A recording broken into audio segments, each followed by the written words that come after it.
what's up everybody? It's Julius and I am back today with another video that honestly is kind of uncomfortable for me to talk about. A lot of y'all know, if you've been watching my videos, you know when I talk about my trauma, it's centered around my childhood, all of it, because I'm 23, so like I've been a child most of my life. So from that, I like typically always talk about, you know, my death of my mom, which happened my sophomore year of high school, and then the death of my friend, which happened my senior year of high school, and then how that sort of culminates in my hospitalization from just not dealing with depression and not dealing with a lot of issues. I had therapy yesterday, and it was interesting because I went in and I was like, you know, I don't know why I scheduled a therapy appointment like this week. I normally have, I used to do it, you know, weekly, but I've been doing pretty well now, and I've been you know, putting it like, you know, bi-weekly, because I'm like, I don't have anything to talk about, and I'm not paying to like just sit there and like, if I'm not dealing with anything, like it's always good to talk, but you can lessen it over time so that you're not like paying out the ass still. So I went in and it was actually like a lot deeper and than I thought. We actually used up all the time, which is abnormal for me. At least like unless I'm not going through something. A lot of things that I've normalized throughout my life as being normal, not necessarily normal. Like I know that they weren't normal, but I've forgotten about them in a sense. I was just talking to her about some things that happened in my past between my families. And when I say families, I mean my mom's and my dad's side, because the 8 to 9 year court battle between my father and my like aunt at the time, because I was adopted by my aunt and uncle. Essentially, she was my guardian, but essentially I was adopted and lived there since I was 4. That went on throughout my entire childhood. So it was literally like my aunt and my uncle raising me, and then I would see my dad sometimes and see like my dad's side of the family sometimes, not very often, but the families would fight, like not like actually fight, but I mean like I'm pretty sure like, you know, it might have come to that. I don't know. I was dropped off one time at my dad's like for the summer. Like my dad came to get me, and my like aunt brought like a freaking police officer with her because I guess she was afraid of him. I don't know. So things like that, like I just like, I guess is not normal, like to be handed to your father with a police officer like there as a guard. Like to me, I'm like, yeah, I forgot about that. I didn't even like, and that literally just came to me, and I'm like, yeah, that was kind of just how we did things. I remember sitting at my dad's house. Again, this is all like when I'm super young, so like I was like not even in middle school yet. I was like 9, 8 years old. I remember sitting on the couch, and my dad was on the phone telling me to call like my aunt and ask her like why she was lying, and like why she stole me from his care, and like why like she hates him, like why she hates me, like why is she doing this, like ask her all these questions. Now keep in mind that like he has this, I'm not saying it's not true, I'm not saying it is true, he has this, he's hung up, he is literally obsessed. And if I said that, if he knew I said that about, if he knew I described him as being obsessed about this, he would go ballistic, because he would say, I am not obsessed, I'm fine. But like anyone who talks about it this much, it's like the definition. This dude, this man's, my father, will talk about what happened. And not saying it was like he shouldn't talk about it at all. Like it's a very big part of everyone's life, and it was my childhood. But he talks about this court battle. He talks about my aunt. He talks about like what happened in terms of they stole me. Like it was this like clever plot for my aunt and my mom at the time, my biological mom, to like take me from my father because they hate him, because they're out to get him, because they hate his family. They hate my sister, who is like my, I guess, technically speaking, my half sister. So they hate her. So they want to hurt her. They want to hurt my dad. They want to hurt like that entire side of the family. They want to hurt everybody. So they like lie in court on my dad. They like come and get me, and they steal me. When they talk about, they didn't like physically steal me.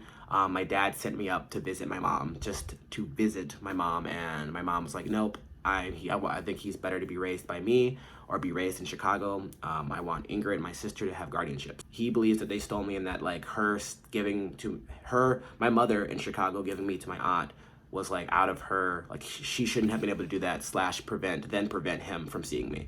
So like, no, like I should probably have still been able to see my father. I agree with that.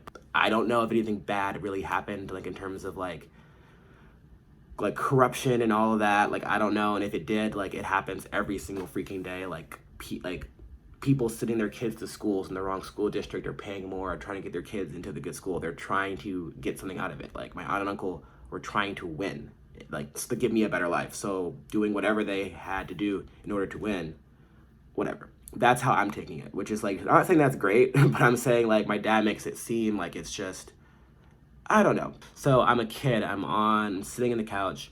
I'm on the phone. My dad's asking me to call my aunt.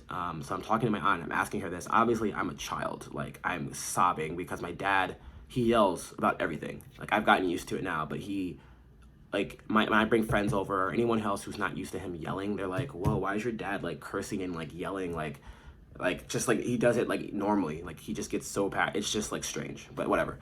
So he's yelling at me, you know, an 8-year-old, but I don't really like know him because I haven't really spent time with him a lot to know that he yells. I just know that he's yelling at me to tell my aunt, who's like my mother, like why she's a liar and like why she cheats and steals, and like he's asking me this. Then my biological mother gets on the phone and she's also now yelling at my dad, who is like, keep in mind, I think like my dad's like with me on the phone. My mom's yelling at my dad saying like, you're making him cry, like telling like, you're making me cry. Like, can we like as adults get off the phone? Why is like Donald like why is he like a part of this conversation?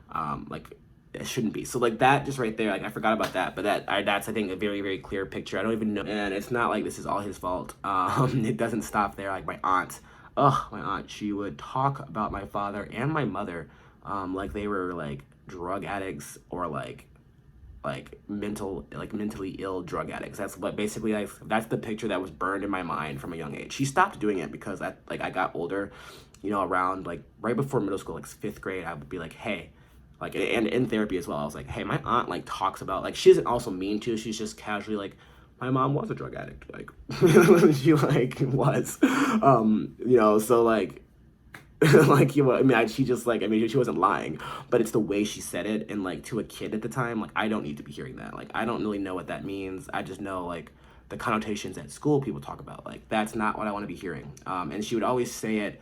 Again, she didn't mean to do it, but like she would always say it in such a condescending, like your parents, like this, you don't want to be that. You don't want to be like your parents, or like your parents don't like.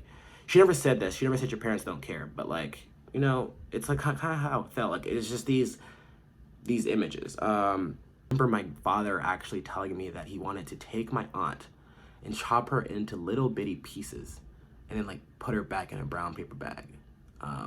That was told to me again before middle school. My father told me that, a kid. And he like just kind of has this like thing where he believes that like everyone is like him. Like he's so strong and tough, and like he can like him saying that to me at like age 7, like if someone said that to him at age 7, he would be like, oh, it wouldn't have phased me at age 7. That's because like you're psycho. Like anyone else at age 7, like you tell their mom, like you're a father telling your kid that you want to chop their mom up and put them in a paper bag like that. But like I don't have any my negative feelings towards that. Like one, that's fucked up. That's what I meant to say. I just skipped that thought. But like in terms of me, like I barely remember that. Like I remember that vividly in the sense that it happened. Like I know it happened, like because I remember. And I remember telling my therapist about it too. So I have 2 people who can confirm, and I think my aunt was in the room. So 3 people who can confirm that happened. But in terms of me feeling it, like I don't hate my father for saying it. I don't feel bad for my father for saying it. I think that's like why I have a lot of issues today. I think like a large part of the trauma is my mother, who's like, I told her she was sick, mentally sick, physically sick. She had cancer, she had like a stroke, she had like lots of different health problems. She was like super brilliant, amazing artist. I loved her.